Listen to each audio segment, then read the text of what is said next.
Assalamualaikum warahmatullahi wabarakatuh. Salam sejahtera bagi kita semua. Perkenalkan, nama saya Rizky Julkidian, mahasiswa S1 Teknik Biomedik, Fakultas Sains dan Teknologi Universitas Airlangga, Surabaya. Video ini saya buat sebagai tugas mata kuliah pemodelan fisiologi. Pada kesempatan ini saya akan menjelaskan mengenai pemahaman saya mengenai pemodelan fisiologi dan materi-materi yang saya dapatkan selama mata kuliah pemodelan fisiologi. Pertama-tama saya akan menjelaskan mengenai pemodelan fisiologi. Seperti yang kita tahu, pemodelan fisiologi terdiri dari dua kata, yaitu pemodelan dan fisiologi. Pemodelan artinya memodelkan atau menggambarkan, menyerupai suatu bentuk tertentu. Sedangkan fisiologi itu sendiri adalah turunan biologi yang mempelajari bagaimana kehidupan berfungsi secara fisik maupun kimiawi. Fisiologi menggunakan berbagai metode ilmiah untuk mempelajari biomolekul, sel, jaringan, organ, sistem organ, dan organisme secara keseluruhan menjalankan fungsi fisik dan kimiawinya untuk mendukung adanya kehidupan. Di dalam pemodelan, kita mengenal ada tiga kata, yaitu animasi, simulasi, dan visualisasi. Animasi, visualisasi, dan simulasi sering memiliki perbedaan yang membingungkan karena sekilas terlihat sama. Namun jika ditinjau lebih lanjut dan disertai dengan contoh penjelasannya, ketiganya memiliki perbedaan. Kata simulasi, visualisasi, dan animasi telah meluas penggunanya dalam berbagai bidang. Bidang biomedis atau bidang medis termasuk salah satu di antaranya. Kita mengenal bahwa tindakan yang benar tidak akan bisa dilakukan tanpa adanya pemahaman yang baik. Oleh karena itu, saya akan menjelaskan mengenai simulasi, visualisasi, dan animasi. Yang pertama, saya akan menjelaskan tentang animasi. Animasi berasal dari kata Latin anima, yang berarti jiwa atau energi kehidupan yang ada di dalam tiap makhluk hidup. Dengan demikian, suatu tindakan animate atau menganimasikan pada dasarnya adalah pemberian energi kehidupan pada benda mati. Atau bisa dikatakan membuat sesuatu yang mati seolah-olah menjadi hidup. Pergerakan atau movement adalah salah satu ciri khas dari segala benda hidup. Dalam aplikasinya, menganimasi dapat dilakukan dengan membuat ilusi pergerakan dari sekuensi-sekuensi gambar 2 dimensi maupun 3 dimensi yang diurutkan dan menampilkannya dalam waktu yang cepat sehingga terlihat menjadi hidup. Hasil tampilan inilah yang biasa disebut sebagai animasi. Banyak cara untuk menyajikan sebuah animasi. Bentuk animasi tertua dapat dilihat pada gambaran-gambaran pada dinding gua Paleolitik, di mana hewan-hewan digambarkan dengan berkaki banyak. Perpindahan posisi yang digambarkan secara bertumpuk untuk menghasilkan suatu persepsi gerakan. Pada gambaran-gambaran Mesir kuno dapat ditemukan pula gambar-gambar berurutan yang disusun berjajar untuk menceritakan suatu kejadian. Penggambaran demikian dapat dikatakan sebagai upaya untuk menganimasikan, walaupun hasil akhirnya belum dapat dikatakan sebagai suatu animasi yang sebenarnya.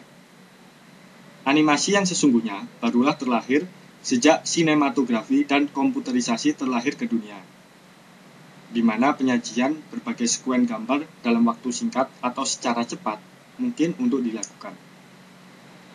Contoh animasi terkini dapat dilihat pada film-film Hollywood yang terpopuler, selayaknya Kung Fu Panda sebagai contoh animasi 3 dimensi, dan kartun-kartun populer tercipta dari tangan seorang Walt Disney dalam bentuk 2 dimensi. Dapat kita simpulkan bahwa arti harfiah dari animasi sesungguhnya merupakan proses gambar yang dihidupkan dan digerakkan oleh animator, yaitu seorang yang membuat animasi. Animator membuat banyak frame yang terdiri dari gambar-gambar yang berbentuk durasi gerak sehingga menjadi sebuah animasi. Pada animasi tidak memiliki satuan besaran fisik. Suatu contoh adalah kartun. Kartun Tom and Jerry misalnya. Pada adegan Tom atau kucing tertimpa benda berat, Tom mengalami kondisi badan pipih.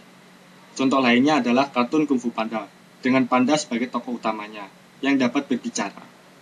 Animasi merupakan tampilan yang lebih dinamis dibanding dengan visualisasi maupun simulasi. Animasi menampilkan sesuatu yang imajinatif dan mustahil dalam kehidupan yang sebenarnya. Unsur animasi memberikan tampilan yang aktif dan hidup pada objek yang diberikan. Yang kedua adalah visualisasi. Visualisasi pada awalnya didefinisikan sebagai bentuk gambaran visual dalam diri. Suatu tindakan atau proses dalam menginterpretasikan sesuatu dalam bentuk visual. Seiring perkembangan zaman dan komputer ditemukan, visualisasi dalam konteks grafis diartikan sebagai teknik penciptaan gambar, diagram, atau animasi dalam komunikasi pesan.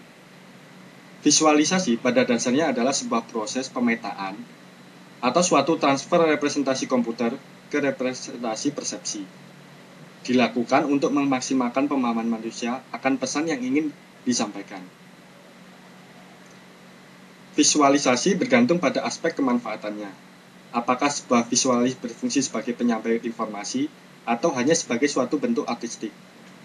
Secara pragmatis, visualisasi yang ideal sebagai penyampai informasi harus berdasarkan data non-visual. Hasil atau pesan yang ingin dapat tersampaikan dengan baik dan tentunya berupa gambaran. Berbeda halnya dengan visualisasi artistik, di mana aspek yang diutamakan adalah agar masyarakat mampu menangkap ide atau paham yang ingin disampaikan. Karena itulah visualisasi artistik lebih bersifat metafora dan kadang keefektifan visual tidak menjadi suatu masalah. Dalam dunia biomedis, terkait dengan penyajian data ataupun apapun tujuannya, visualisasi yang digunakan pada umumnya adalah visualisasi yang ideal atau visualisasi yang pragmatis, di mana visualisasi benar-benar mempresentasikan data atau pesan sehingga masyarakat mampu melihat data dan memahaminya. Dapat kita simpulkan bahwa visualisasi adalah teknik untuk menciptakan gambar, diagram, grafik, dan sebagainya dalam rangka penyampaian suatu informasi atau pesan. Visualisasi melalui citra visual adalah cara efektif untuk berkomunikasi, baik gagasan atau ide yang abstrak maupun konkret. Contoh visualisasi adalah relief yang terdapat pada dinding Candi Borobudur, yang menggambarkan sejarah pada saat itu. Suatu contoh lainnya adalah grafik antara permintaan dan harga pasar suatu produk barang tertentu. Dan yang ketiga adalah simulasi. Secara umum yang dimaksud dengan simulasi adalah suatu imitasi dari hal nyata atau proses. Kegiatan di simulasi didefinisikan sebagai representasi dari karakteristik atau perilaku dari suatu sistem. Lebih detailnya, simulasi merupakan sebuah pembuatan model atau sebuah sistem baik yang telah ada maupun yang masih direncanakan.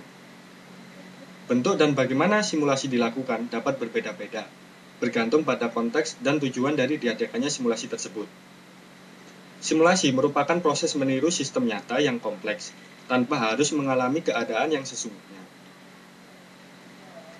Simulasi dapat berupa game, gambar bergerak, replika benda, dan sebagainya. Simulasi merupakan salah satu metode yang dapat memberikan hasil perkiraan sistem yang lebih nyata. Contoh simulasi yaitu game pinball, yaitu game yang meniru proses nyata dari sundukan bola yang diluncurkan. Suatu contoh yang lain adalah simulasi dari gerak mesin kereta api. Pada simulasi, kita memperhatikan adanya besaran fisis. Simulasi dapat dilakukan untuk identifikasi faktor yang berpengaruh dalam suatu sistem, ataupun prediksi perilaku sistem dengan memperhitungkan faktor-faktor terkait. Dengan demikian, sebuah formula atau aturan-aturan yang berlaku dalam sebuah sistem mutlak dibutuhkan agar forecasting atau prediksi dalam simulasi dapat berjalan. Dengan dilakukannya forecasting, diharapkan dapat dimiliki bagaimana faktor-faktor mempengaruhi output dari sebuah sistem, sehingga kontrol sistem yang tepat dapat dilakukan agar diperoleh output yang diinginkan. Dari definisi simulasi, visualisasi, dan animasi yang telah saya jelaskan, memberikan pemahaman bahwa simulasi, visualisasi, dan animasi sebenarnya adalah tiga hal yang sangat berbeda. Namun, sangat berkaitan dalam aplikasinya. Untuk memodelkan atau mempresentasikan suatu sistem, simulasi dapat menjadi pilihan. Dan dalam penyajiannya, teknik-teknik visualisasi diperlukan. Dan animasi dapat menjadi pilihan yang baik dalam menyajikan representasi tersebut.